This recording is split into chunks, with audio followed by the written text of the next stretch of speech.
What is going on, you guys? Welcome back to my channel. Wow, I cannot believe another fashion week is quickly approaching.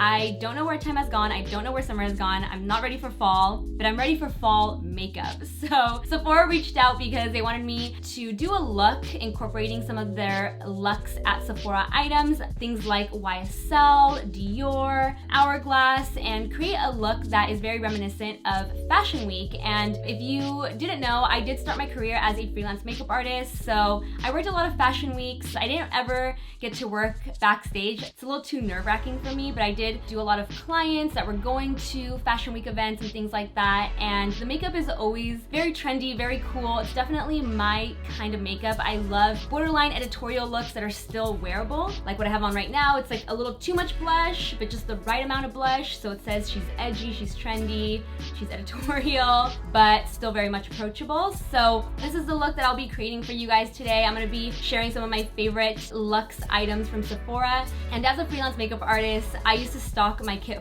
full of Luxe items. It just was really impressive to the client and it spoke volumes. So I want to show a few pieces today that I think are very much worth it and are very high quality and are like a no-fail go-to product. So if you guys are interested and want to see how I create this look, just keep on watching. I'm going to start with a natural matte finish foundation. I've really been loving more of a matte finish with my foundations. I feel like not only does it translate better on camera, in person it tends to last longer, it looks a little more natural, you don't look sweaty or oily. For that reason, I'm going to be using the YSL All Hours foundation.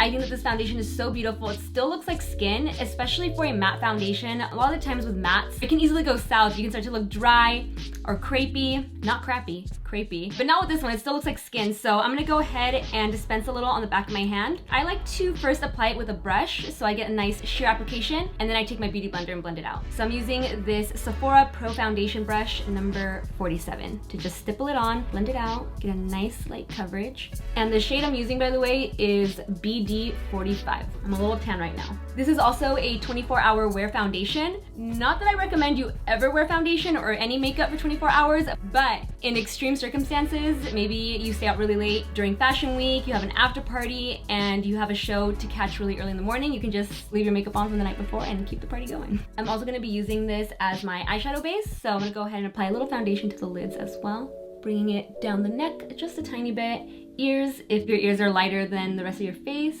and then beauty blender to blend it out. And like always, I'm gonna take my Lancome Teint Ultrawear Camouflage Concealer in the shade 260 Bisque to just brighten up this inner corner part of the eye before going in with my concealer. So just the smallest amount, I warm it up between my fingers, apply it just to this area. That way your concealer goes on a lot brighter and the under eyes look really awake and happy. And for concealer, I'm gonna be using the Too Faced Born This Way concealer. I'm not sure which shade I am. I might be light beige or almond. I feel like last time I used it, I was really tan. So I'm gonna try using almond first. So this is a pretty full coverage concealer, but it's still really hydrating. It's not really or extremely mattifying in case you don't want your under eyes to look really dry. This is a great concealer. So I'm gonna go ahead and use almond. If it is a little too light, I can just add in a little more of the darker shade. See what it looks like once I blend it out. Let's add a little bit of light beige, which I believe is darker. Yeah, perfect. This is gonna balance it out just a little more so it's not so stark white in the middle of the face. You know when you take a photo sometimes and then the center just looks really washed out? Try not to go super light with your highlight if that is happening with you. You can also add this concealer to your eyelids if your eyelids are a little discolored, but for me, I feel like the foundation works really great and it's a nice thin layer. I feel like concealer can kind of get heavy on the eyelids, so foundation should be good, but if you want a little more, definitely go in with the concealer. So now I'm just adding a little more to the center of the face to again highlight. I'm mixing the two shades, almond and light beige, and then blending it out with my beauty blender. And then to set everything, I'm gonna be using the Hourglass Veil Setting Powder and a Sephora Pro Flawless Light Powder Brush. I love really large fluffy brushes like this. This powder is so beautiful. Again, doesn't leave your skin looking dry or parched. It still maintains that natural luminosity. You don't wanna look dry because our skin will get drier as we enter the colder months. But this powder looks really beautiful. So I'm gonna go ahead and dip the powder brush directly into the powder and then just kind of press and roll it onto the skin. Dewiness is good, but you don't wanna look sweaty, you know? See what a beautiful finish the powder has. It still looks really natural, not too matte, not too dry. The skin still looks like skin. I tend to, for whatever reason, just crease a lot more my under eyes. It's not like they're wrinkly, they just always crease. So I like to take my beauty blender and pick up the excess creasing, and then I actually just press that same powder into the under eyes just to further lock it in place, because sometimes sweeping a brush with powder lightly over those areas that crease doesn't really prevent it from creasing later in the day, so by pressing it in, it really locks everything in. You can completely powder down the entire eyelid, but I like to just powder down the brow bone down to the crease, so that way when I add eyeshadow, it really sticks to the eyelids, but you still want to be able to blend it out, so that's why you need to powder down at least the brow bone, so that way when you blend, it blends out seamlessly. So I'm gonna just go ahead and powder the brow bones as well, but keep the lids as is. Okay, so even though we've mattified the skin, we still want a bit of a glow, and I'm so happy that Sephora now carries Artist Couture, Angel, aka Mac Daddy on Instagram's makeup line, and it's a very versatile, loose, illuminating powder. This is the shade Illuminati, and I'm gonna use this to highlight my skin. If you follow my makeup tutorials, you know that I like to highlight first. It gives a much more natural glow. Actually, I'm gonna mist my skin just a tiny bit, so that way the highlighter goes on a little more intense. I'm just gonna grab my brush really quick. I'm gonna use this Sephora Pro Featherweight Blending Brush. I love how feathery this brush is. I'm gonna grab something to mist my skin with first. I'm just gonna lightly mist myself with this Herbivore Rose Hibiscus Spray, mainly on the high points, so right here. Just like that. And you want to give it a moment to dry down, because if not, if you start adding the powder and blending, you might shift around your foundation. So let's give it a second to dry down, and then we can go ahead and blend that highlighter into the high points of the face. So I put a little bit of the powder inside the cap. I'm gonna pick it up with the brush, dust off the excess, and then just kind of work it into this little pocket, onto the brow bone, above the brow. I'm just doing like a light feathering motion. Again, this powder is very versatile, so you could also use it as eyeshadow, put it into your body lotion, whatever your heart desires. Bridge of the nose looks pretty, a little bit on the cupid's bow. I've been trying to avoid the chin lately. I feel like sometimes it's a little much, so maybe just like one swipe on the chin. But look at that glow.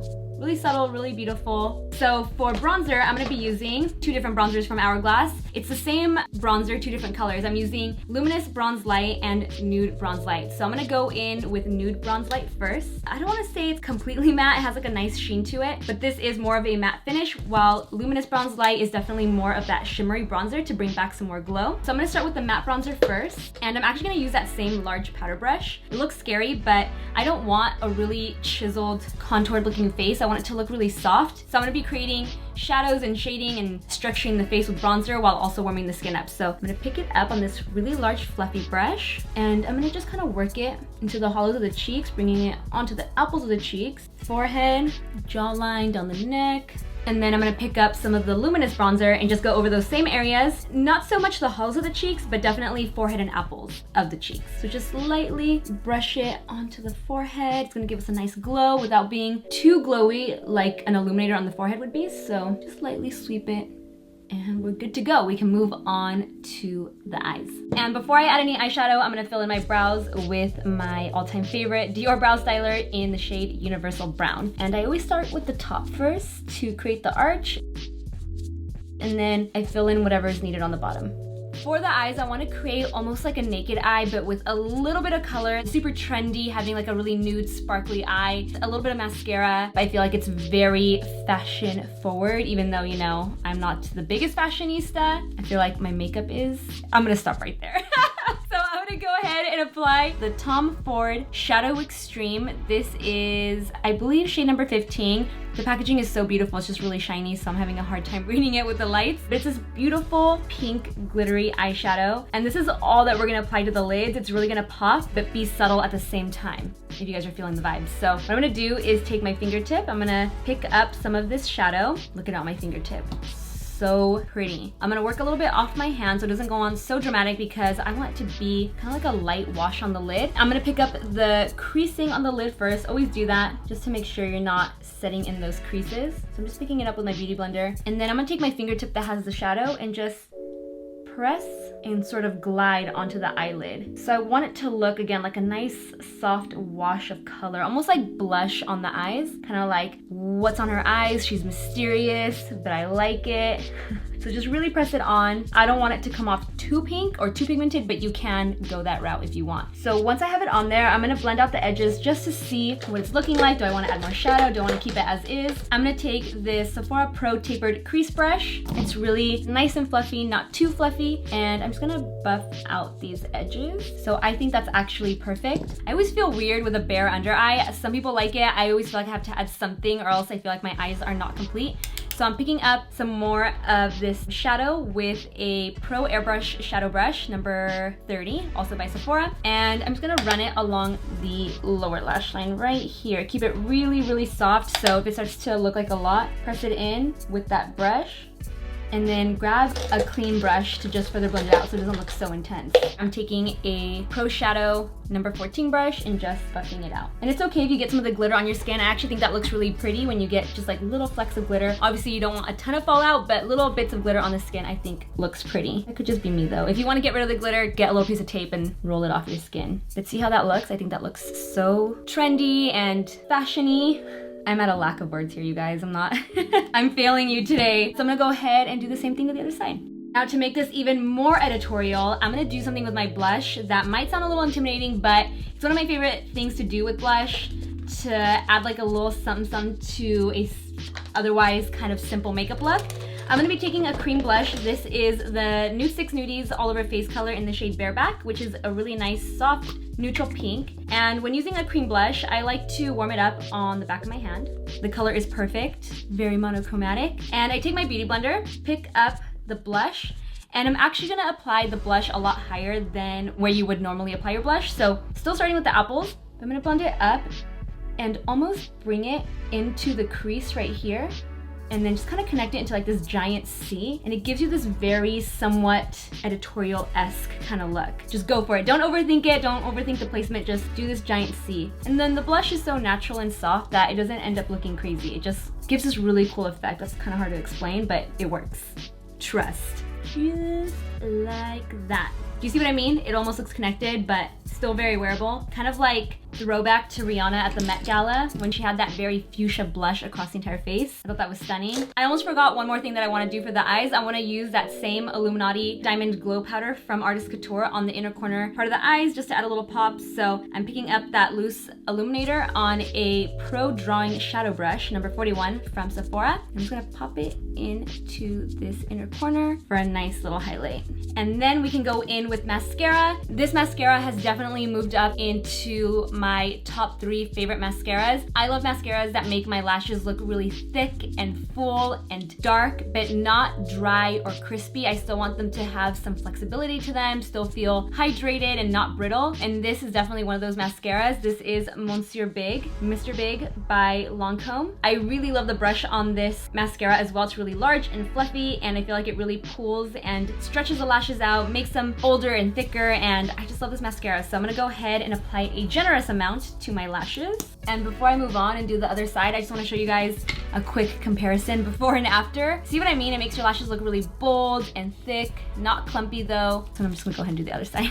And for the lip, I want something that is neutral but has something mysterious to it. So I'm gonna be using this Dior Rouge Lipstick in shade 434. The bit of mystery comes in the finish. It has like a nice sheen to it. It's not matte, but it's really pigmented, and it gives almost like this voluptuous look to your lips. So I'm gonna go ahead and apply this. You guys will see. It's just like the perfect your lips but better, especially for fashion week when you don't know what you're gonna wear. I'm really big on knowing what I'm gonna wear so I can match my makeup, and sometimes if I do my makeup first and it doesn't go with the outfit, you're screwed. So I like a really neutral lip. So I'm gonna go ahead and apply this. See what I mean? It gives your lips like a very luscious look. It's really comfortable. It doesn't feel drying whatsoever. So that completes this look. All that's left is a fragrance to match. This is the Kilian Kissing fragrance. Such a cool bottle, and it says kissing burns 6.4 calories a minute. Wanna work out?